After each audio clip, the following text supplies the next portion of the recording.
السلام علیکم.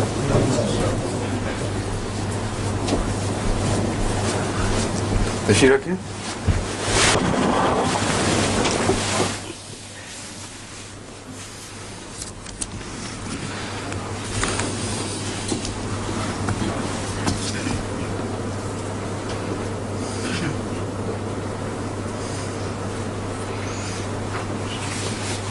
السلام علیکم ورحمۃ اللہ. ورفعنا فوقهم الطور.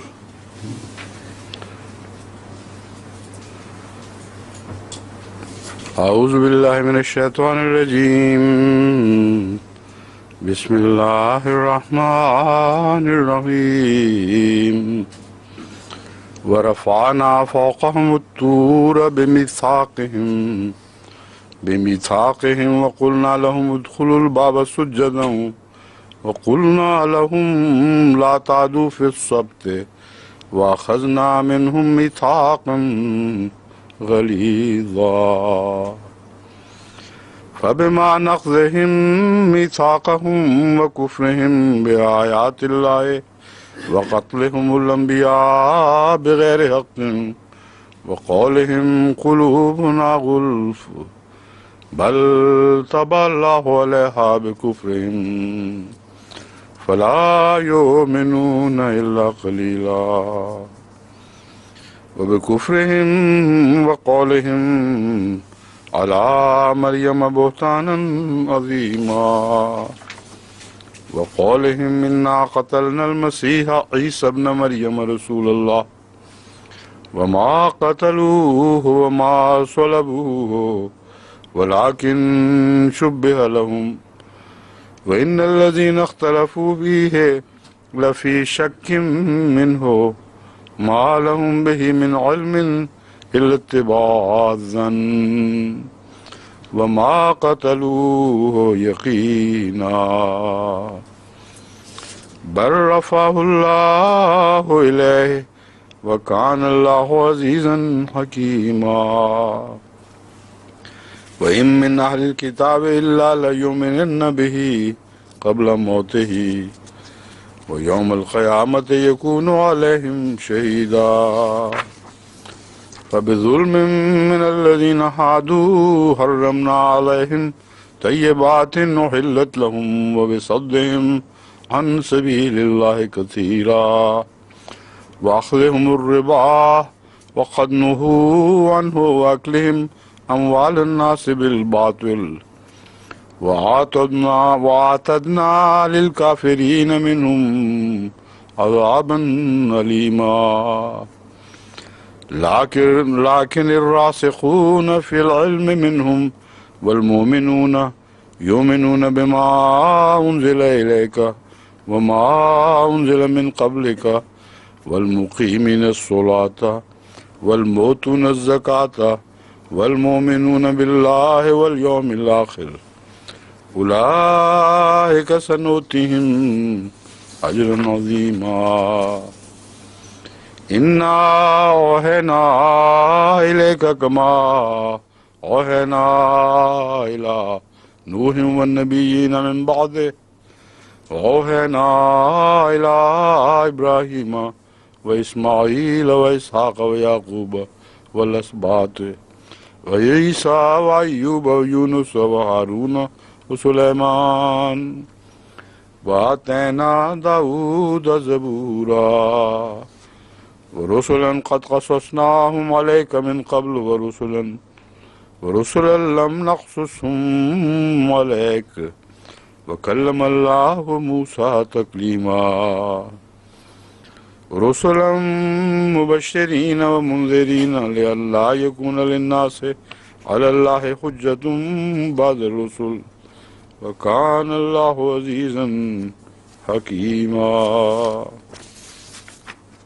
لكن الله يشهد بما أنزل إليك أنزله بعلمه والملائكة يشهدون وكفى بالله شهيدا إن الذين كفروا وصدوا عن سبيل الله قد ضلوا ضلالا بعيدا إن الذين كفروا وظلموا لم يكن الله ليغفر لهم ولا ليهديهم طريقا إلا طريق جهنم خالدين فيها أبدا وكان ذلك على الله يسيرا يا أيها الناس قد جاءكم الرسول بالحق من ربكم فآمنوا خيرا لكم وإن تكفروا فإن لله ما في السماوات والأرض وكان الله عليما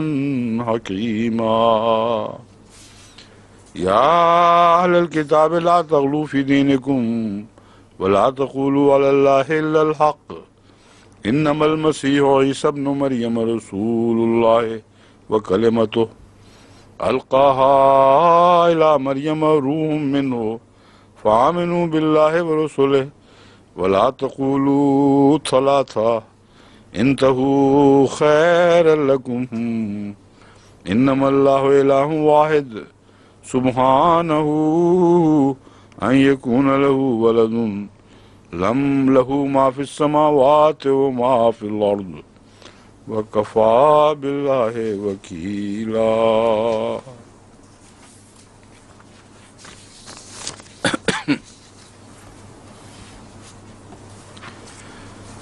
ورفعنا فوقهم الطور اور ہم نے ان کے اوپر طور کو بلند کیا بمیثاقہم ان کے پختہ عہد کے ساتھ وقلنا لهم ادخلوا الباب سجدا اور ہم نے ان سے کہا کہ دروازے میں جھکتے ہوئے خدا کے حضور سجدہ ریز ہوتے ہوئے داخل ہو جاؤ وقلنا لهم لا تعدوا فی السبت اور ہم نے ان سے کہا کہ سبت کے بارے میں حد اعتدال سے نہ بڑھو واخذنا منہم میثاقا غلیظا اور ہم نے ان سے پختہ عہد لیا ایک بہت پختہ عہد لیا یہاں رفعنا فوقہم الطور بمیثاقہم اس میں بے کا کیا معنی ہے کیونکہ ان کے میثاق کے ساتھ طور کو بلند کیا کہ یہ مطلب تو نہیں ہو سکتا کہ ادھر میثاق لیا جا رہا تھا تو طور بلند ہو گیا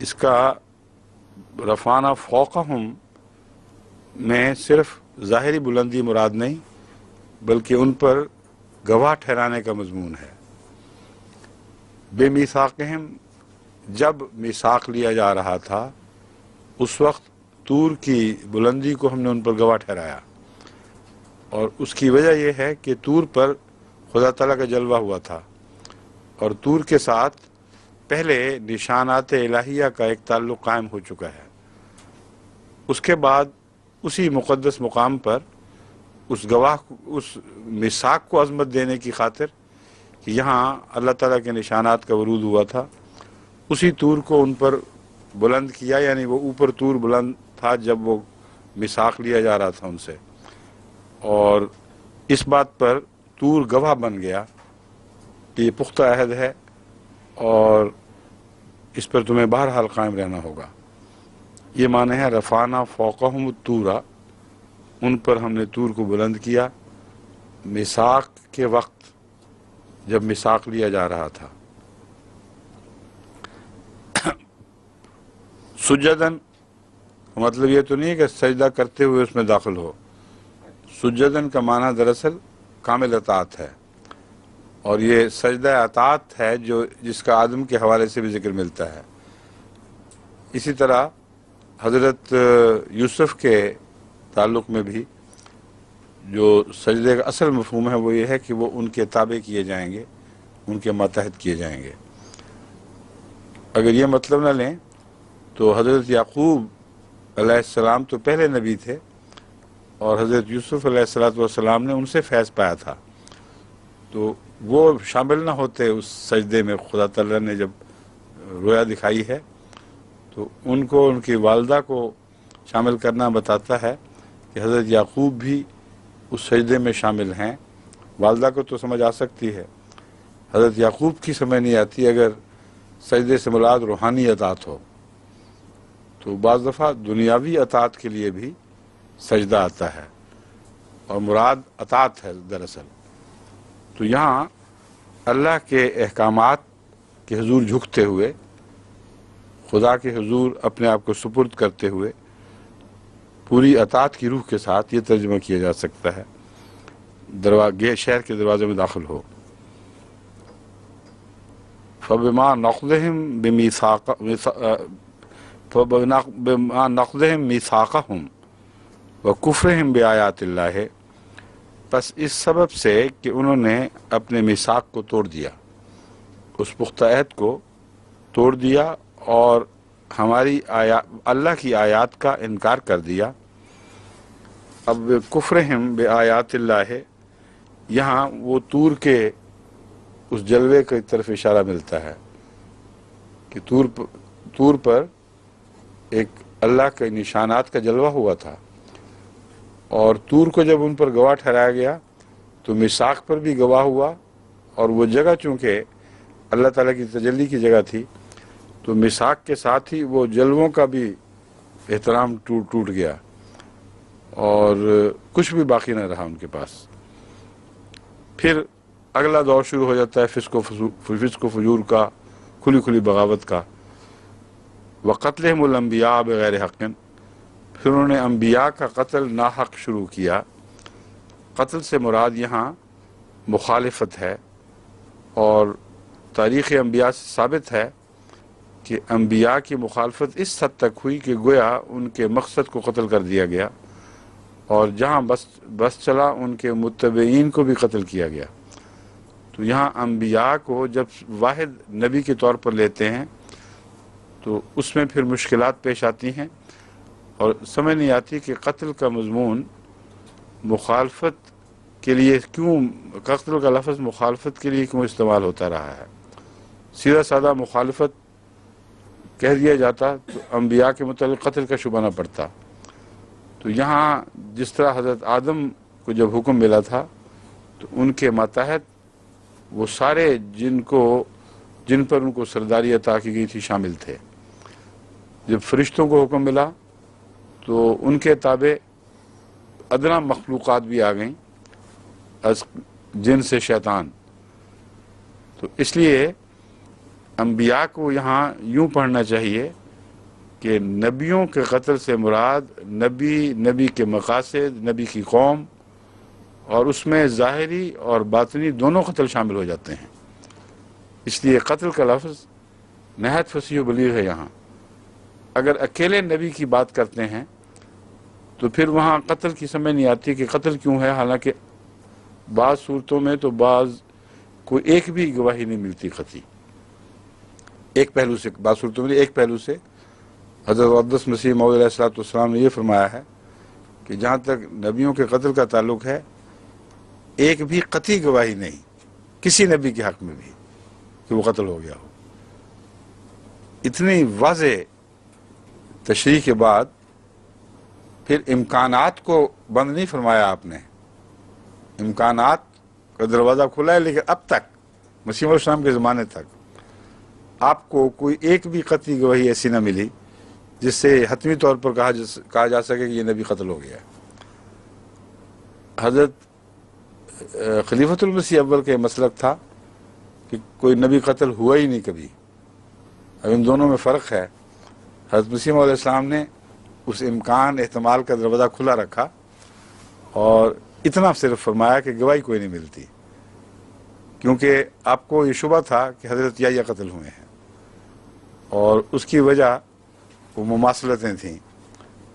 تو اس مضمون کو میں پہلے چونکہ تفصیل سے بیان کر چکا ہوں، دوبارہ چھیڑنے کی ضرورت نہیں، مگر یہ قطعی بات ہے کہ کسی نبی کے متعلق قتل کی گواہی نہیں ملتی، اور جگہ جگہ آیات ملتی ہیں کہ انہوں نے نبیوں کو قتل کیا۔ تو ان دو چیزوں میں تو تضاد ہو ہی نہیں سکتا۔ وہ یہی بات ہے کہ قتل کا مضمون ایک اکیلے نبی سے تعلق نہیں رکھتا، نبی کے پیغام سے تعلق رکھتا ہے، نبی کی قوم سے تعلق رکھتا ہے، اور کوئی نبی ایسا نہیں گزرا جس کی قوم میں لوگوں کو قتل نہ کیا گیا ہو۔ شاید ہی کوئی ہو، ہمارے علم میں نہیں، اور کوئی نبی ایسا نہیں جس کے پیغام کو قتل نہ کیا گیا ہو۔ اس لیے یہ قتل کا لفظ وسیع معنوں میں نبی اور اس کی قوم سے تعلق رکھتا ہے۔ بغیر حق، ناحق ان کو قتل کرتے تھے، قرآن کریم نے جہاں جہاد کی اجازت دی وہاں بھی یہی محاورہ استعمال کیا ہے، الذین یقاتلون بأنہم ظلموا الا ان یقولوا ربنا اللہ، بغیر حقین کا لفظ کیا تھا؟ اس سے پہلے بغیر حقین کے تو اسی آیت میں نہیں ہے بغیر حق، بغیر حق اخرجوا من دیارہم بغیر حق، تو ناحق گھروں سے نکالا جانا، یہ لفظ ناحق میں بتا رہا ہوں، یہ وہی ہے جو قتل کے ذیل میں ان سب جرائم کو داخل کر دیتا ہے۔ اور یقاتلون میں جس قتل کا ذکر ہے وہ صرف رسول اللہ صلی اللہ علیہ وسلم نہیں تھے، بلکہ آپ کے سارے متبعین، ساری قوم داخل تھی۔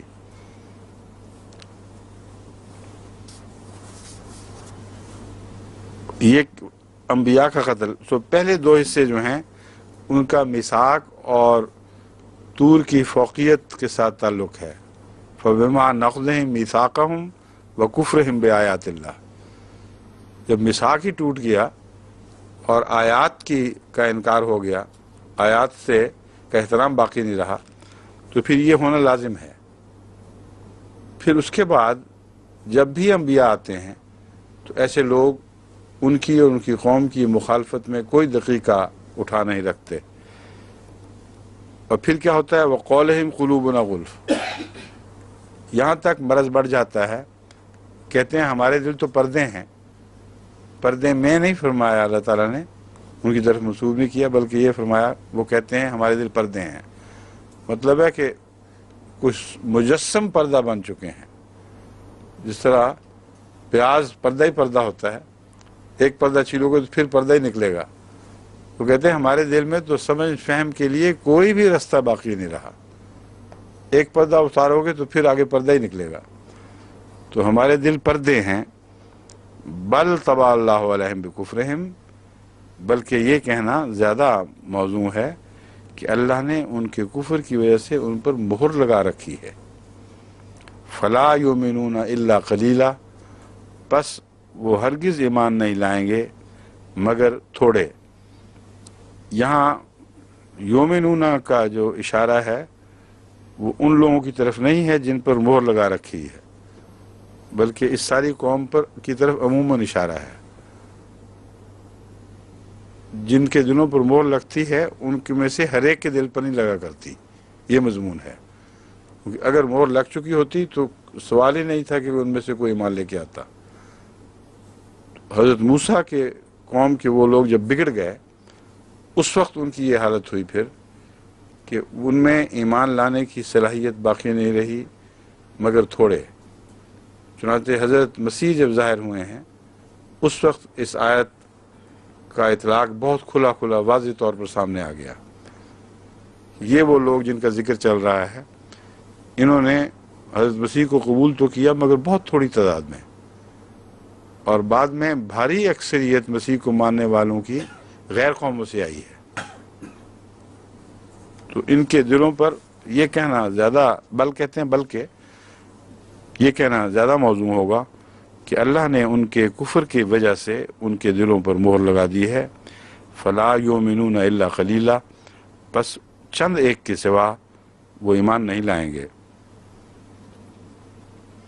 وبکفرہم وقولہم علی مریم بہتانا عظیما، اور ان کے کفر کی وجہ سے اور حضرت مریم پر، یعنی مریم پر جو انہوں نے بہت بڑا بہتان باندھا تھا، اس کے بیان کی وجہ سے۔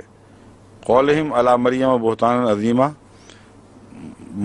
مریم پر بہتان بھی باندھتے تھے اور اس کی باتیں بھی کرتے تھے۔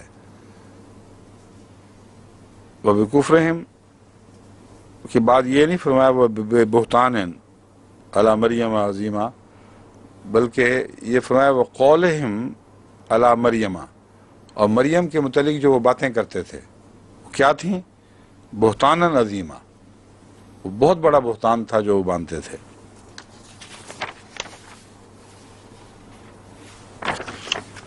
وقولہم انا قتلنا المسیح عیسی ابن مریم رسول اللہ، اور ان کے اس قول کی وجہ سے یہ دعوے کرتے تھے کہ یقیناً ہم نے مسیح ابن مریم کو جو عیسیٰ ہے، مسیح عیسیٰ ابن مریم کو جو رسول اللہ ہے یا کہلاتا ہے قتل کر دیا ہے۔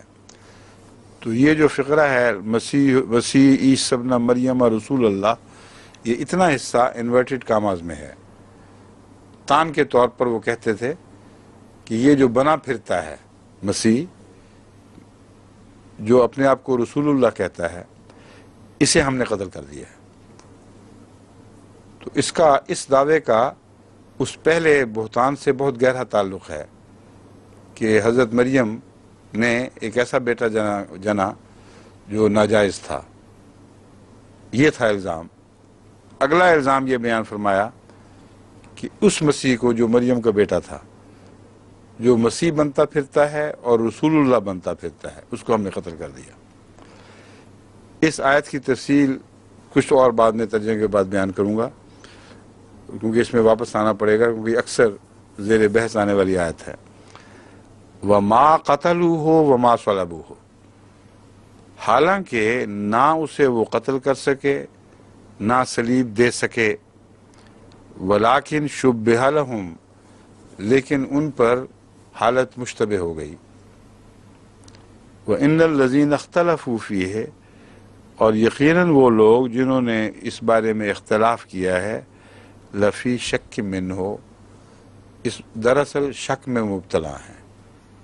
اس معاملے میں یقینی علم ان کو کوئی نہیں، اختلاف تو کرتے ہیں مگر شک پر اختلاف ہے۔ ما لہم بہ من علم، ان کو قطعی علم کوئی نہیں ہے۔ الا اتباع الظن، سوائے اس کے کہ ظن کی پیروی کر رہے ہیں، قیاسات ہیں، اس سے زیادہ کوئی حقیقت نہیں ہے۔ وما قتلوہ یقینا، جہاں تک قتل کا تعلق ہے ہرگز اسے قتل نہیں کر سکے۔ وما قتلوہ یقینا،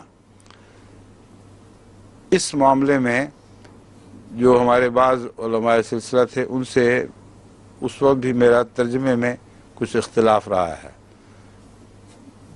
ترجمہ تو وہی ہے لیکن ایمفیسس پر اختلاف ہے، کیوں یہ کہا گیا ہے۔ میں یہ کہتا ہوں کہ وما قتلوہ یقینا فرمایا ہے، حالانکہ ان کے دو دعوے بیان ہوئے تھے، ایک قتل کا اور ایک صلیب کا۔ وما صلبوہ یقینا نہیں فرمایا۔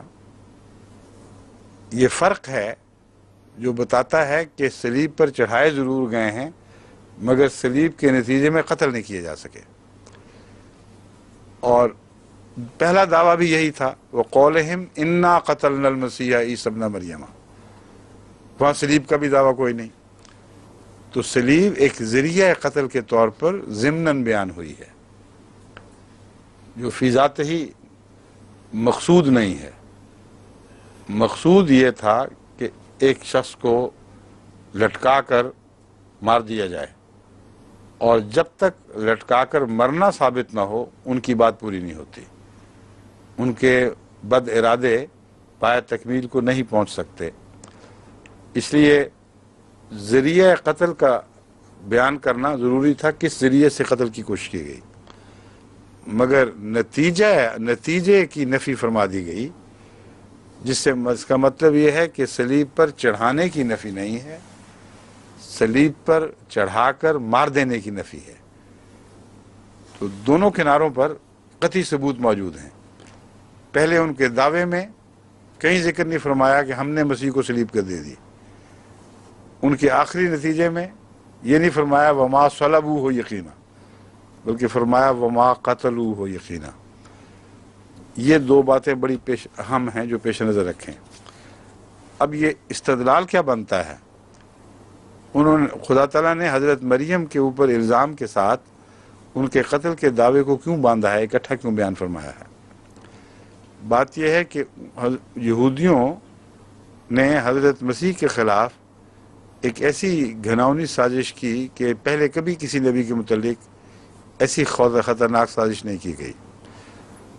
حضرت مسیح کے پیدائش کے حالات چونکہ غیر واضح تھے، اس لیے ان کو موقع مل گیا یہ ثابت کرنے کا کہ یہ شخص تو اپنے آغاز کے لحاظ سے بھی اور اپنے انجام کے لحاظ سے بھی ملعون ہے۔ دونوں طرح یہ خدا کی لعنت کے نیچے ہے. پس یہ نبی کیسے کہلا سکتا ہے؟ یہ تو عام انسان کہلانے کا بھی مستحق نہیں. اور جہاں تک پیدائش کا اشارہ ہے اس کے متعلق تو مسلمہ یہود کا یہ ایمان چلا آ رہا تھا کہ جو شخص ولد الزنا ہو، جو ناجائز اولاد ہو، وہ ملعون ہوتی ہے.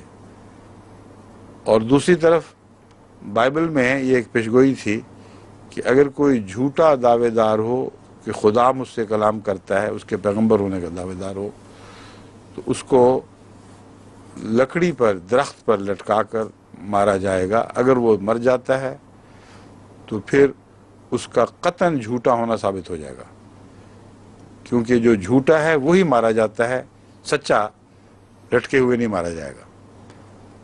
تو اب انہوں نے یہ سازش کی کہ دونوں طرف لعنتیں اکٹھی کر دو تاکہ اس لعنت سے یہ نکل ہی نہ سکے کسی طرح. اور لعنت کہتے ہیں دوری کو، جو خدا سے دور ہو اس کو ملعون کہتے ہیں. تو ایک جس کا آغاز ہی لعنت سے ہوا، جس کا انجام لعنت پر ہوا، وہ کہتا ہے میں مسیح ابن مریم اور رسول اللہ ہوں. تو اگر یہ کہتا تھا تو ہم نے اس کو قتل کر دیا. اور اللہ فرماتا ہے وما قتلوہ یقینا، وہ ہرگز اس کو قتل نہیں کر سکے. پہلا جو حصہ ہے اس سے لعنت کی نفی اللہ نے یہ فرمائی کہ عالم الغیب خدا ہے، وہی بہتر جانتا ہے کہ اصل حقیقت کیا تھی. خدا نے جب فیصلہ فرما دیا کہ بہتان عظیم ہے تو پھر پہلی لعنت تو خدا کے فرمان سے اتر گئی. اگر آخری لعنت اٹھ جائے تو اس بات کا ثبوت مل جائے گا کہ پہلا دعویٰ بھی درست ہے. اور آخری لعنت اٹھانے کے متعلق یہ بحث آ رہی ہے ساری کہ اس حد تک وہ ناکام رہے ہیں کہ مسیح کے انجام کے متعلق بحثیں تو کرتے ہیں مگر کسی کو یقین علم نہیں کہ کیا ہوا. اور قتل کا ثبوت اس کی لاش سے مہیا ہوتا ہے. اور یہی وجہ تھی کہ یہود نے بہت زور مارا کہ حضرت مسیح کی لاش ان کے ہاتھ آ جائے، یہاں تک کہ پائلٹ کے پاس بھی پہنچے اور اس کو کہا کہ وہ بہت سخت مکار انسان تھا، ہو سکتا ہے وہ مرا ہی نہ ہو اور پھر باہر آ جائے اور یہ کہے کہ دیکھو میں مردوں سے جی اٹھا ہوں. اس لیے ہمیں اس کی لاش کے اوپر دسترس ہونی چاہیے. تو اور وہ مل نہیں رہا تھا. جب انہوں نے آخر جا کے حلہ بولا ہے تو حضرت مسیح وہاں موجود ہی نہیں تھے. پائلٹ نے کہا جاؤ تلاش کرو، جہاں سے ملتی ہے لے آؤ. لیکن کوئی لاش دستیاب نہیں ہو سکی. بس یہ جو آیت کریمہ ہے یہ حضرت مسیح کی صلیب پر چڑھائے جانے کی کوشش کی نفی ہرگز نہیں کر رہی. آغاز میں بھی قتل کا دعویٰ ہے، آخر پر بھی قتل کی نفی فرمائی گئی ہے. یہ واضح طور پر حضرت مسیح کے صلیب پر مارے جانے کی نفی کر رہی ہے. اور اس کو اچھی طرح سمجھ لینا چاہیے کہ اٹیمپٹڈ مرڈر نہیں کہلاتا. اور تلوار سے اگر کوئی حملہ کرے اور مر جائے تو اس کو کہیں گے قتل ہوا، اور اگر نہ مر سکے تو اس کو یہ نہیں کہیں گے کہ قتل ہوا. صلیب پر لٹکایا گیا، اگر مر جائے تو صلیب دیا گیا، اور اگر نہ مرے تو اٹیمپٹڈ مرڈر فیل ہو گیا ہے. اس لیے صلیب کا انکار نہیں کیا جا سکتا، صلیب کا انکار کیا جا سکتا ہے کہ صلیب اپنے نتیجے میں ناکام رہی. سمجھ گئے ہیں آپ؟ قتل کی اٹیمپٹ ہوئی تھی کہ نہیں؟ اللہ فرماتا ہے وما قتلوہ یقینا. تو جب قتل کی اٹیمپٹ واضح ہونے کے باوجود اس کا انکار ہے تو صلیب کا انکار بھی انہی معنوں میں ہے. قتل کی کوشش کا انکار نہیں، قتل کے نتیجے کا انکار ہے. دوسری بات اس میں دلچسپ یہ ہے کہ عیسائیوں کے عقیدے کا بھی یہاں خلا فرما دیا گیا ہے. حضرت مسیح کو رسول کے دعوے پر مارنے کی کوشش کی گئی ہے، خدائی کے دعوے پر مارنے کی کوشش نہیں کی گئی۔ یہ یہود کا دعویٰ تھا، یہی ذکر ملتا ہے تاریخی شواہد میں اور بائبل میں کہ انہوں نے اس الزام میں اس کو قتل کرنے کی کوشش کی کہ وہ رسول اللہ بنتا پھرتا ہے، اور جو حوالہ بائبل میں ہے وہ اسی کا ہے۔ وہاں خدا کے بیٹے کے دعوے کے اوپر اس کے درخت پر لٹکائے جانے کا کوئی ذکر نہیں ملتا۔ وہاں رسالت کے دعوے پر، خدا کے سے ہم کلام ہونے کے دعوے پر درخت پر لٹکا کر مارے جانے کا ذکر ملتا ہے، بس وہاں تو خدا کے بیٹے ہونے کے دعوے کا اشارتاً بھی کوئی ذکر نہیں۔ تو یہ آیت ساتھ ہی عیسائیت کا بھی قلع کم کرتی ہے، دونوں کے غلط عقیدوں کا رد کر رہی ہے بیک وقت، اور دو فریق کے طور پر ان کی بحثوں کا ذکر کرتی ہے۔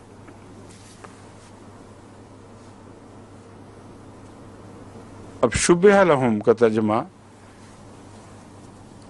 ہاں غیر احمدی مولوی اس آیت سے یہ نتیجہ نکالتے ہیں کہ وما قتلوہ یقینا، اس بات کی طرف اشارہ ہے کہ وہ مرے نہیں۔ سمجھے ہیں؟ کہتے ہیں بڑا کھلا کھلا فرمایا گیا ہے، وما قتلوہ یقینا، وہ ہرگز اس کو قتل نہیں کر سکے، تو پھر گئے کہاں؟ کہتے ہیں یہ سوال اٹھا تھا، اگر قتل نہیں کر سکے تو کہاں چلے گئے؟ کہتے ہیں دیکھو قرآن شریف پڑھو، بل رفع اللہ الیہ، قتل نہیں کر سکے بلکہ اللہ نے اس کو اپنی طرف اٹھا لیا۔ بس یہ آیت قطعی ثبوت ہے حضرت مسیح کی زندگی پر کہ وہ اب تک زندہ ہیں،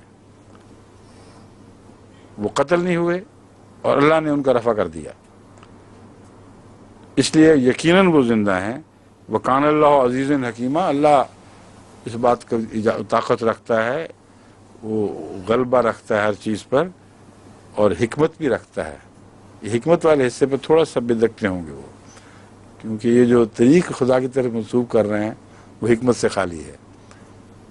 تو لفظ حکیمہ پر آ کر ان کا گھبرانا ایک طبی بات ہے، اس لیے اب دوبارہ اس پہلو سے اس آیت کی طرف ہم لوٹتے ہیں۔ رفع کا کیا مطلب ہے اور بل کا یہاں کیوں ذکر ہے؟ اس سے پہلے یہ بتانا ضروری ہے کہ انکار ہے حضرت مسیح کے قتل کا یعنی ان کا انسانی ذرائع سے مر جانے کا، انسانی کوششوں کے نتیجے میں غیر طبی وفات، وہ وفات جو از خود خدا کے قوانین کے تابع آتی ہے۔ اس کے علاوہ اگر انسان کسی کو مارنے کا ارادہ کرے اور کامیاب ہو جائے تو اس کو غیر طبی موت کہتے ہیں، جو عام حالات سے الگ ہے، اس میں انسان کی کوشش کا دخل شامل ہو جاتا ہے۔ یہ ہے وہ چیز جس کا انکار ہوا ہے۔ چنانچہ ایک دفعہ ایک مولوی صاحب میرے پاس تشریف لائے اسی آیت کو لے کر، ربا کی بات ہے پرانی، کہ یہ آیت میں آپ کو بتاتا ہوں قطعی طور پر حضرت عیسیٰ کی وفات کا اعلان کر رہی ہے، اس کی زد سے ناممکن ہے کہ آپ نکل جائیں کسی طرح۔ میں نے کہا مولوی صاحب بیٹھے تشریف رکھے، میں نے ان سے پوچھا کہ مولوی صاحب آپ کے والد صاحب قتل ہو گئے تھے؟ کہتے نہیں۔ میں نے کہا دادا جان؟ شکر ہے وہ بھی نہیں ہوئے تھے۔ کہتے وہ قتل نہیں ہوئے تھے۔ میں نے کہا وہ زندہ ہیں ابھی تک؟ کہتے نہیں۔ تو میں نے کہا خدا تو یہ کہہ رہے صرف وَمَا قَتَلُوهُ یقینا، یہود قتل نہیں کر سکے، یہ کہاں لکھا ہے کہ اللہ بھی نہیں مار سکا؟ تو جس کے قتل کی نفی ہو اس کی موت ثابت ہوتی ہی نہیں۔ جو الزام ہے وہ یہ ہے کہ قتل کیا گیا ہے، جواب یہ قتل نہیں کیا گیا۔ اس سے یہ کہاں سے نکلا ہے کہ وہ زندہ موجود ہے؟ بلکہ بعد پھر یہ کہنا چاہیے تھا بلکہ وہ زندہ موجود ہے، یہ کہ نہیں فرمایا گیا۔ جہاں تک رفع کا تعلق ہے، میں نے ان کو سمجھایا کہ آپ کی دلیل کے کوئی بھی معنی نہیں بنتے، کیونکہ یہاں رفع کا تعلق صرف موت سے نہیں ہے۔ دو الزام ہیں خدا کے، خدا نے جو بیان کیے ہیں، ایک یہود کا پہلا الزام، ایک یہود کا دوسرا الزام، اور بل جو ہے ان دونوں کے بعد آیا ہے۔ اور پہلا الزام یہ ہے کہ پیدائشی طور پر لعنتی، دوسرا الزام تھا ہم نے قتل کر دیا اور بائبل کی روح سے اس کو لعنتی ثابت کر دیا، اس کا انجام لعنتی ہوا۔ یہ لعنت کا رد ہونا چاہیے، کیونکہ جو پیدائشی طور پر لعنتی نہ ہو اس کا یہ ثبوت نہیں ہوتا کہ اس کو اللہ آسمان پہ اٹھا کے لے جاتا ہے۔ اس سے بالکل بے تعلق بات ہے۔ خدا نے بریکٹ میں دونوں چیزوں کو بیان کر کے حضرت مسیح کے آغاز اور ان کے انجام کی بحث کو چھیڑا ہے، اور بل ان دونوں کی نفی کرتا ہے جو حضرت مسیح پر یہودی جھوٹے الزام لگاتے تھے، ان کی ماں کے الزام سمیت یا ان کی پیدائش والے الزام سمیت۔ رفع کہتے ہیں قرب الہی کو، اور قرب الہی کا برعکس کیا ہے؟ لعنت۔ تو بل کا لفظ ضروری تھا۔ وہ یہ باتیں کر کے ثابت کرنا چاہتے ہیں کہ جس کی پیدائش بھی لعنتی ہو، جس کا انجام بھی لعنتی ہو، وہ ایک ملعون شخص ہے، اس میں کوئی شک نہیں۔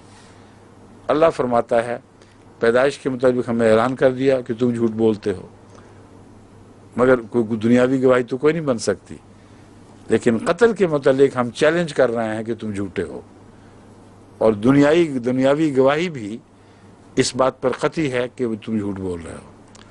پس نتیجہ یہ نکلا کہ تم ملعون ثابت نہ کر سکے، بل رفع اللہ الیہ، بلکہ ان صعوبتوں سے گزرنے کے نتیجے میں جو خدا کی خاطر اس نے اٹھائیں، وہ اور بھی زیادہ قرب الہی کا مستحق ہوا اور خدا نے اسے اپنے قریب کر لیا۔ یہ ہے ترجمہ جو صحیح ترجمہ ہے۔ اور بل رفع اللہ الیہ میں یہ بحث بھی ضرور اٹھتی ہے کہ رفع کا معنی لفظاً کیا ہے، قرآن کریم نے اس کو کن معنوں میں استعمال فرمایا ہے، حدیث نے اس کو کن معنوں میں استعمال فرمایا ہے، اور الہی کی ضمیر کس طرف جا رہی ہے۔ جب اس پہلو سے دوبارہ اس ٹکڑے پر غور کرتے ہیں تو غیر احمدی مولویوں کی ہر دلیل پارا پارا ہو جاتی، کچھ بھی باقی نہیں رہتا۔ رفع کا لفظ جب خدا اٹھا رہا ہو کسی انسان کو، اس حوالے سے ذکر ملے، خواہ قرآن میں ملے یا حدیث میں، جسمانی طور پر اٹھا کر کہیں لے جانے کا کوئی اشارہ نہیں ملتا۔ درجات کی بلندی انبیاء کے ذکر میں اور دوسرے بزرگوں کے ذکر میں اللہ درجات کا لفظ بھی استعمال فرماتا ہے کہ اللہ نے ان کے درجات بلند فرمائے، اور بعض جگہ درجات کی بلندی کا ذکر نہیں بھی کرتا، تب بھی قطعی طور پر یہ مخالف علماء کو بھی ماننا پڑتا ہے کہ رفع سے مراد جسمانی طور پر کھینچ کر اوپر لے جانا نہیں۔ چنانچہ قرآن کریم میں اس کی مثال ملتی ہے بلم باور کی۔ نام تو اس کا نہیں لیا، مگر مفسرین کہتے ہیں کہ اس شخص کا جس کا ذکر ملتا ہے بلم باور نام تھا۔ اس کے متعلق اللہ تعالیٰ فرماتا ہے وَلَوْ شِئْنَا لَرَفَعْنَاهُ بِهَا وَلَكِنَّهُ أَخْلَدَ إِلَى الْأَرْضِ۔ اس کو ہم نے کچھ صفات عطا فرمائی تھیں جن کے ذریعے اس کو قرب الہی نصیب ہو سکتا تھا۔ وَلَوْ شِئْنَا لَرَفَعْنَاهُ بِهَا، اگر ہم چاہتے تو ان کے ذریعے اس کا رفع کر لیتے، وَلَكِنَّهُ أَخْلَدَ إِلَى الْأَرْضِ، لیکن وہ بدبخت زمین کی طرف جھک گیا۔ اب اس کا ترجمہ اگر جسمانی رفع لیا جائے تو اس آیت کے مقابل پر زیادہ قرین قیاس ہے، جو بل رفع اللہ علیہ والی آیت ہے، اس کے مقابل پر اولا ہے یہ بات کہ یہاں جسمانی رفع کا ترجمہ کیا جائے، کیونکہ اس کے جواب میں اخلد الی الارض فرمایا گیا ہے۔ قتل کا برعکس رفع نہیں ہے، ناجائز پیدائش کا برعکس رفع نہیں ہے، بلکہ زمین میں جھکنے کا برعکس رفع ہے، جسمانی رفع۔ پس اگر کہیں یہ ہونا چاہیے تو یہاں ترجمہ ہونا چاہیے۔ تو مطلب یہ بنے گا کہ اللہ تو چاہتا تھا کہ اسے کھینچ کھانچ کے اوپر لے جائے، مگر وہ پلو چھڑا کے زور زار مار کے ٹانگے مانگے مار کے زمین میں گھس گیا، جیسے بچے کرتے ہیں۔ بعض دفعہ ماں باپ اٹھانے کی کوشش کرتے ہیں، کبھی پیار سے کہ آپ بھی کسی بچے کو اٹھائیں نا جو ناواقف ہو بیچارہ، تو بڑا زور مارتا ہے، ٹانگیں ٹونگیں مار کے نیچے اتر جاتا ہے. تو وہ نقشہ بنتا ہے پھر کہ اللہ نے تو چاہا تھا اسے اٹھا لے، مگر کیا زور چلا اللہ کا، اس نے ٹانگیں ماری، زور مارا، اخلد الی الارض، زمین میں جا کے داخل ہو گیا. تو سب علماء جو مخالف علماء ہیں ان کو سمیت میں کہتا ہوں، کوئی بھی ایک لمحہ کے لیے بھی یہ ترجمہ برداشت نہیں کر سکتا. وہ ترجمہ یہاں یہی کرتے ہیں کہ روحانی رفع اس کا ہو سکتا تھا، صفات اس میں ایسی تھیں کہ جس سے وہ اونچا اٹھایا جا سکتا تھا، لیکن اس نے چونکہ زمین کی طرف جھکنا پسند کر لیا، اس لیے اللہ نے اس کو اپنے حال پر چھوڑ دیا. یہ تو قرآن میں رفع کا لفظ ہے، اور انبیاء میں رفعناہم درجات کا لفظ ملتا ہے، ہم نے ان کے درجات بلند کیے، وہاں بھی رفع درجات کے لیے ہے. حدیث میں رفع کے 2 ذکر ملتے ہیں، اور بھی ہیں مگر اس تعلق میں ایک سجدہ بین السجدہ سجدتین جو دعا ہے اس میں ورفانی کا ذکر ملتا ہے، اے اللہ ہمارا رفع فرما دے. یہ بھی میں اکثر جو پرانے زمانے میں سوال و جواب ہوا کرتے تھے مولویوں کے ساتھ، تو انہیں کہا کرتا تھا کہ سجدہ کر لیا اور سجدہ اتنا دوبھر ہوا کہ دوسرے سجدے سے پہلے دعا کر دی کہ مجھے اٹھا ہی لے اللہ میاں یہاں سے، یہ جو مصیبت پڑی ہے تیرے حضور جھکنے کی، اسے چھٹی دلا، اب مجھے یہاں سے سیدھا اوپر اٹھا لے. تو کیوں نہیں اٹھایا؟ اور یہاں بھی وہی زمین پر جھکنا اور اس کا برعکس نمایاں طور پر مضمون میں پایا جاتا ہے.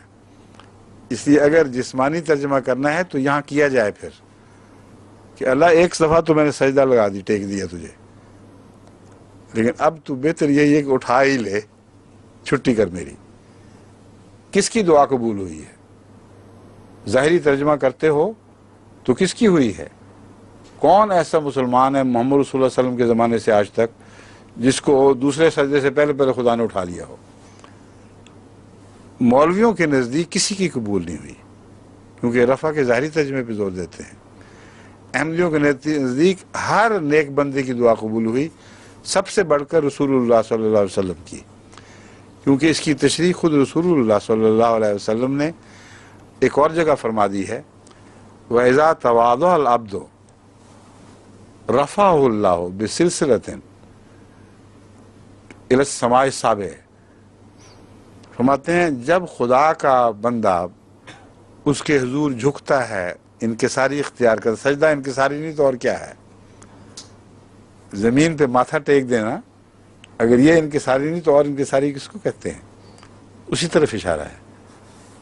اذا تواضع العبد، جب اللہ کا بندہ تواضع کرتا ہے، خدا کی خاطر جھک جاتا ہے، کیا ہوتا ہے؟ رفعہ اللہ، اللہ اس کا رفع فرما دیتا ہے.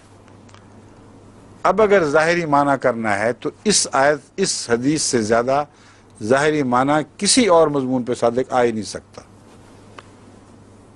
کس طرح فرماتا ہے؟ بسلسلۃ، زنجیر اتارتا ہے آسمان سے، اس زنجیر میں لپیٹ لپاٹ کر اس کو اٹھا کر اوپر لے جاتا ہے.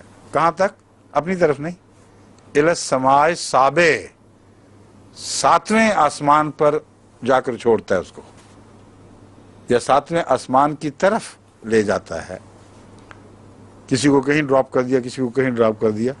زنجیر میں مختلف گانٹھیں ہوں گی نا، کسی کی منزل پہلے آسمان پہ ہے، کسی کی دوسرے پر، تو وہاں زنجیر کھولتی جاتی ہوگی، ان کو چھوڑ دیتی ہوگی. اب مولوی بتائیں کیا ترجمہ کریں گے کہ رسول اللہ صلی اللہ علیہ وسلم یہ فرما رہے ہیں امت کو کہ میری امت میں ہر تواضع کرنے والے، ہر انکساری کرنے والے سے یہ سلوک ضرور ہوگا کہ ایک زنجیر اترے گی، اسے آسمان پر لے جائے گی، اور 7ویں آسمان کی طرف، جو جسمانی سفر، مکانی سفر کی وضاحت کر رہا ہے ظاہری طور پر، اس طرف ہو جائیں گے. اگر رفع کا ترجمہ جسمانی ہو سکتا ہے تو اس سے زیادہ اور کوئی محل، کوئی موقع نہیں کہ اس کا جسمانی ترجمہ کیا جائے. مگر کوئی ترجمہ نہیں یہ کر سکتا، کیونکہ یہ ماننا پھر پڑے گا کہ حضرت محمد رسول اللہ صلی اللہ علیہ وآلہ وسلم کے زمانے سے آپ کے سمیت آج تک امت محمدیہ میں ایک بھی ایسا شخص پیدا نہیں ہوا جس نے تواضع کی اور اللہ نے اس کو زنجیر میں لپیٹ کے اٹھا لیا ہو۔ لیکن اگر احمدی ترجمہ مانا جائے تو جیسے اس آیت کی تشریح ذہن کو اور دل کو روشن کر دیتی ہے، یہ آیت بھی، یہ حدیث بھی عین اس کے مطابق ہے، بلکہ اس پر روشنی ڈال رہی ہے اور اس دعا پر روشنی ڈال رہی ہے جو سجدے کے درمیان ہے۔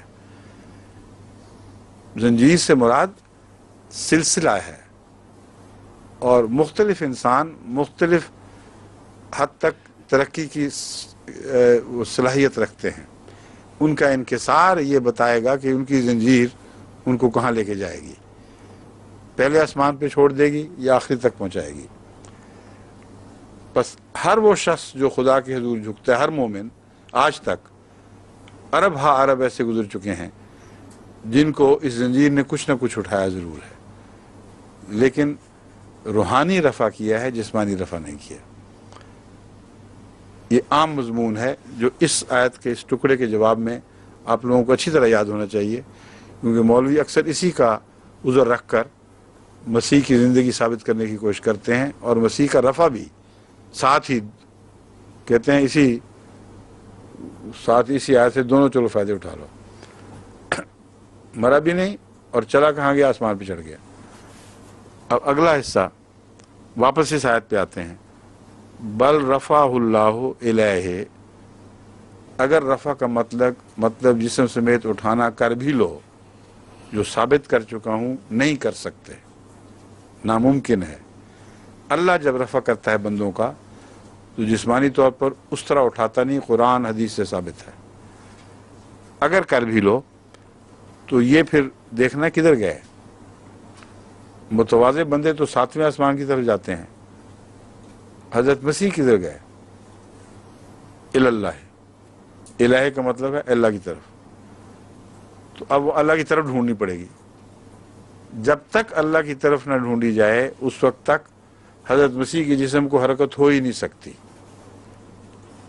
اس لیے بتائیں اللہ کس طرف تھا اس وقت جب مسیح کو صلیب پر لٹکایا جا رہا تھا یا لٹکانے کی کوشش کی جا رہی تھی، تو اللہ کدھر تھا؟ مشرق کی طرف تھا یا مغرب کی طرف؟ شمال یا جنوب؟ اوپر تھا کہ نیچے تھا؟ اینما تولوا فثم وجہ اللہ، اللہ نور السماوات والارض۔ وہ تو آسمانوں میں بھی ہے، زمین میں بھی ہے، جدھر تم منہ کرو، نیچے کرو، اوپر کرو، دائیں بائیں، ہر طرف خدا موجود ہے۔ تو حضرت مسیح کا رفع کدھر ہوا، اب یہ دیکھنا ہے۔ اگر حضرت مسیح کا جسم ایک جگہ کو چھوڑ کر اس آیت کے اثر میں کسی دوسری طرف گیا ہے تو قطعی طور پر ثابت ہوگا کہ جہاں مسیح موجود تھے وہاں خدا نہیں تھا۔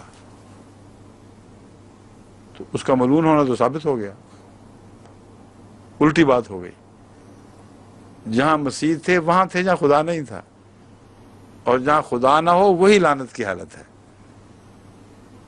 اور وہاں سے خدا نے پھر نعوذ باللہ من ذالک اس حالت سے ہٹا کر اپنی حالت کی طرف منتقل کیا۔ وہ کیا تو کس طرف کیا؟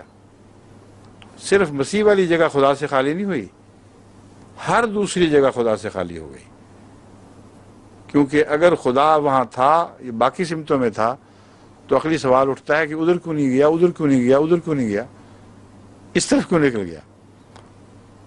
اور پھر چوتھے آسمان پہ خدا بیٹھ گیا، آگے کیوں نہیں گیا؟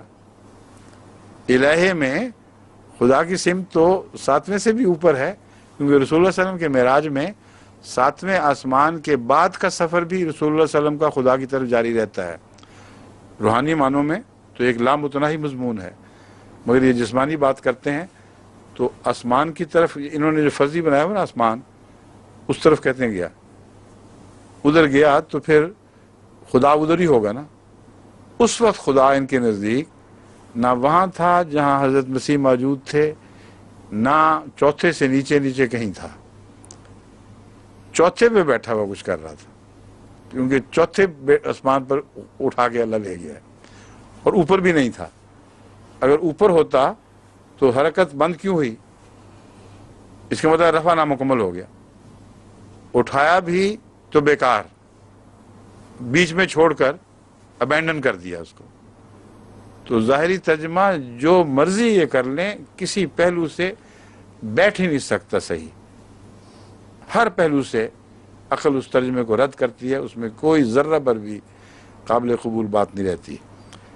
بل رفع اللہ علیہ کا سیدھا سادہ یہی ترجمہ ہے کہ اللہ نے اس کے درجات کو بلند فرمایا اور یہودیوں کو اپنے دونوں دعووں میں جھوٹا ثابت کر دیا کہ اس کی پیدائش بھی لانتی ہے اور اس کی موت بھی لانتی ہے۔ وَقَانَ اللَّهُ عَزِيزًا حَكِيمًا، اللہ بزرگی والا ہے، بلند شان اور عزت والا ہے اور غلبے والا ہے اور حکیم بھی ہے۔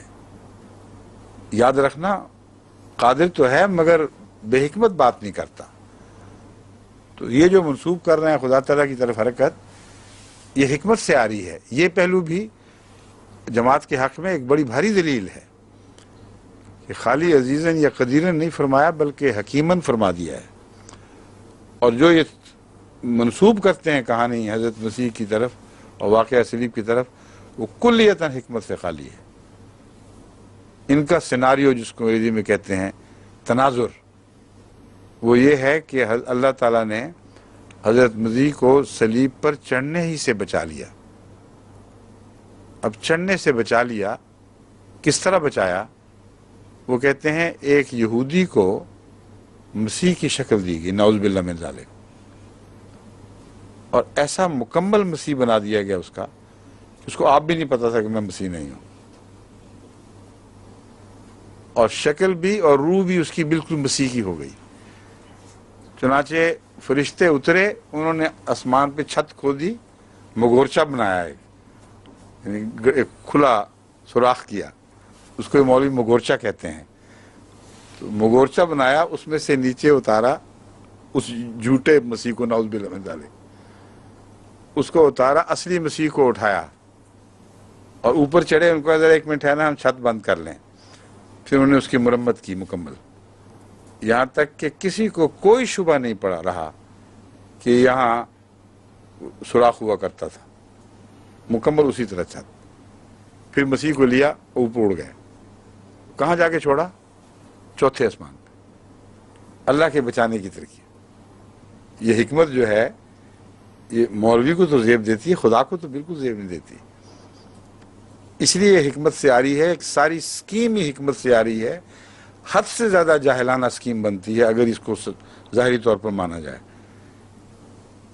ایک تو نبی کو اتنا ذلیل کر دینا کہ اس کی شکل کا ایک بدبخت کافر بنا دینا، اور اس کے ماں کو ذلیل کر دینا، اس کے ماننے والوں کو ذلیل کر دینا کہ اس کافر کی لاش سے لپٹ لپٹ کے روئیں اور اس کو بوسے دیں اور اس کو احترام سے اٹھا کر لے کے جائیں۔ یہ مذاق یہود سے کر رہا تھا اللہ تعالیٰ، یہ اپنے پیاروں سے مذاق کر رہا تھا۔ اتنا جاہلانہ تصور ہے کہ تصور کو جوتیاں مارنے کو دل چاہتا ہے، ایسا ذلیل تصور۔ بڑے مزے سے کہتے ہیں نعوذ باللہ من ذالک، قرآن کریم نے یہ فرمایا ہے۔ اور پھر آگے کیا ہوا؟ کون جیتا؟ یہود جیتے کہ اللہ جیتا؟ اس ترکیب کے بعد یہود کو کیا دکھائی دیا؟ یہود کو یہ دکھائی دیا کہ ایک ایسا شخص ہے جس سے صلیب پر چڑھایا جا رہا ہے، بین ہی مسیح ہے اور انکار بھی نہیں کر رہا۔ چڑھنے سے پہلے یہ نہیں کہتا کہ لعنت ڈالو مسیح وغیرہ پہ، میں کہاں سے مسیح ہو گیا، میں تو تمہارا ہی ایک بھائی بند ہوں، مجھے چھوڑو۔ بالکل نہیں، بڑی جرأت سے جاتا ہے، انبیاء کی عظمت کے ساتھ صلیب پر چڑھ جاتا ہے۔ اور یہ مذاق کس سے ہوا؟ غلط کون ثابت ہوا؟ یہودی کے اللہ، کیونکہ جس بائبل کی آیت کی طرف حوالے سے گفتگو ہو رہی ہے اس میں یہ تھا کہ اگر کوئی شخص نبوت کا دعوے دار ہو اور صلیب پر لٹکا ہوا مر جائے تو سمجھنا کہ وہ جھوٹا ہے۔ تو اب یہودیوں نے کیا دیکھا؟ ان کے کہانی کے مطابق یہودیوں نے دیکھا کہ ایک شخص جو دعوے دار تھا وہ آخر وقت تک اپنے دعوے پر قائم رہا اور صلیب پر لٹکا اور صلیب پر اس نے جان دے دی۔ تو وہ یہودیوں کی نسل جس نے یہ دیکھا، ان پر اللہ کی کیا حجت ہوئی؟ وہ جب مر جائیں گے اور قیامت کے دن پیش ہوں گے تو اللہ سے کیا ان کی گفت و شنید ہوگی؟ اللہ ان کو کہے گا جاؤ جہنم میں، تم نے میرے مسیح کا انکار کر دیا تھا۔ وہ کہیں گے اللہ اللہ کرو، یہ کیا بات ہو رہی ہے، کس مسیح کا ہم نے انکار کیا تھا؟ اللہ کہے گا وہ جو یاد نہیں تمہیں رہا، بالکل سلیب پہ لٹکایا تھا اس کو، وہ مسیحیت کا دعویٰ کیا کرتا تھا کہ وہ تو بائبل کہتی تھی کہ سلیب پر لٹکا ہوا جو شخص مر جائے وہ جھوٹا ہوتا ہے، اس بات کی تو سزا دے رہا ہے کہ ہم نے تیرے فرمان کی اطاعت کی، تیری بات کو سچا مان لیا، یہ کون سا انصاف ہے؟ حالانکہ بڑے تم بے وقوف ہو، وہ تو ہم نے تبدیل کر دیا تھا ایسی شکل بدلائی تھی کہ تمہیں ہوا تک نہیں لگنے دی۔ تو اس سے یہودی کیا کہیں گے بیچارے کہ واہ بھائی سبحان اللہ، تیری بھی خدائی کی حد ہو گئی، تبدیل کیا، اشارت تک ہمیں نہیں پتہ لگنے دیا، اور اب پکڑ رہے کہ جاؤ جہنم میں۔ کوئی تک ہے اس میں، اشارتاً کنایتاً بھی اس میں کوئی تک نظر نہیں آتی، اور اپنی طرف سے اللہ تعالیٰ نے کمال کر دیا۔ پھر بچانا مقصد تھا نا، بچانا تھا تو تھوڑا سا اور اونچا کر دیتا، ان کی پہنچ سے تو باہر تھے، ان کو دکھاتا تو صحیح، جن کو ذلیل کرنا تھا، جن کو شکست دینی تھی، جن پر ثابت کرنا تھا کہ تم جھوٹے ہو، ان کو دکھاتا، وہ چڑھتا اوپر جس طرح وہ غبارہ چڑھ جاتا ہے، اور دکھاتا یہ گیا مسیح دیکھو، اور کوئی ان کی پیش نہ جاتی، پھر وہ مان جاتے تو آرام سے اتار لیتا دوبارہ ان کو، لیکن چھپا کے ایسے دھوکے سے چڑھایا ہے کہ ہوا تک لگنے نہیں دی۔ اور کہاں تک ان کی ریچ تھی؟ پہلے آسمان پہ چھوڑ دیتا، چلو یوں چڑھائی شروع کی ہے، چوتھے آسمان سے پہلے بھی ان کو نہیں چھوڑا، اور وہاں چھوڑ کے ابینڈن کر کے چلے گئے، نہ مردوں میں نہ زندوں میں، بیچارے 2000 سال ہو گئے ہیں، سالیٹری ملی ہوئی ان کو، مولویوں کو 10 سال قید تنہائی مل جائے تو چیخیں نکل جائیں ان کی، وہ کہہ رہے تنہائی ہے، اس لیے ہے کہ روحوں کا وہاں دخل کوئی نہیں، وہ جنت یا جنت سے پہلے جو تیاری کا مقام ہے اس میں غیر مردے کے داخل ہونے کا کوئی امکان نہیں ہے، وہاں ہیں وہ انبیاء اور ان کی روحیں۔ اور یہ چوتھے آسمان پر کسی بنجر سیارے پر بیٹھے ہوئے ہیں، 2000 سال سے کسی نے خبر نہیں لی کہ تم کیا کر رہے ہو اکیلے یہاں، اور ابھی تک اترے بھی کوئی نہیں۔ یہ حکمت سے آری ہے یا نہیں، سوال یہ ہے۔ عزیزن کے پہ زور ڈال کے وہیں ٹھہر جاتے ہیں کہ اللہ قادر ہے، دیکھو عزیز ہے، اگلا لفظ تو پڑھ لو کہ حکیم بھی ہے، وہ کوئی نعوذ باللہ جاہل قادر نہیں ہے، بلکہ حکمت والا، قدرت والا ہے، اور ایسی بات کرتا ہے جس میں اس کی عزت ہو، اور تمسخر والی باتیں اختیار نہیں کرتا۔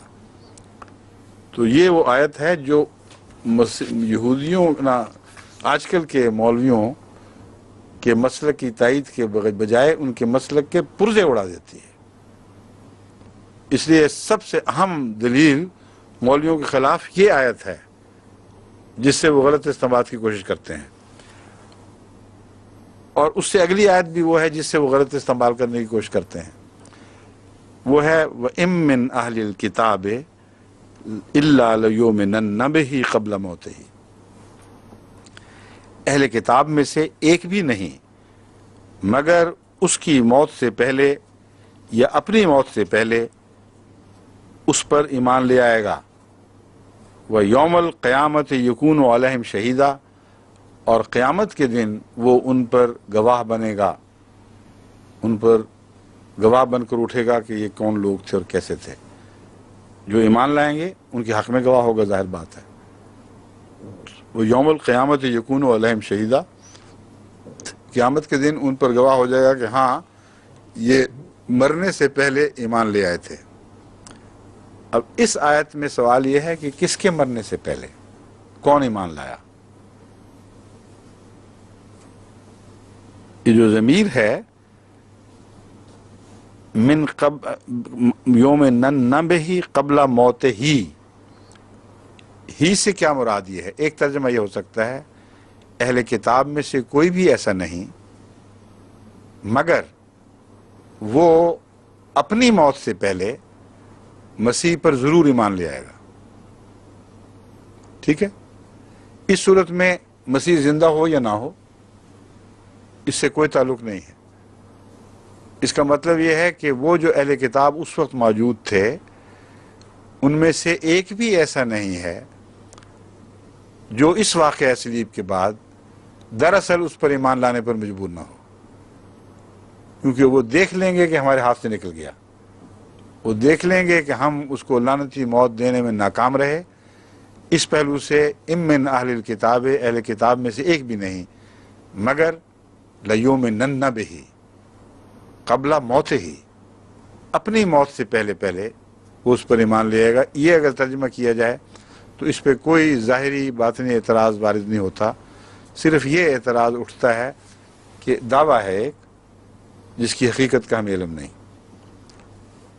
لیکن اس اعتراض کے ساتھ ایک ثانوی اعتراض اور بھی اٹھتا ہے کہ اگر یومنن بہ میں سے مراد یہ لیا جائے کہ وہ مومنوں میں شامل ہو جائے گا تو یہ درست نہیں ہے، کیونکہ ان لوگوں کا کردار اسی طرح گندہ رہا اور مومنوں میں وہ شامل نہیں ہو سکتے.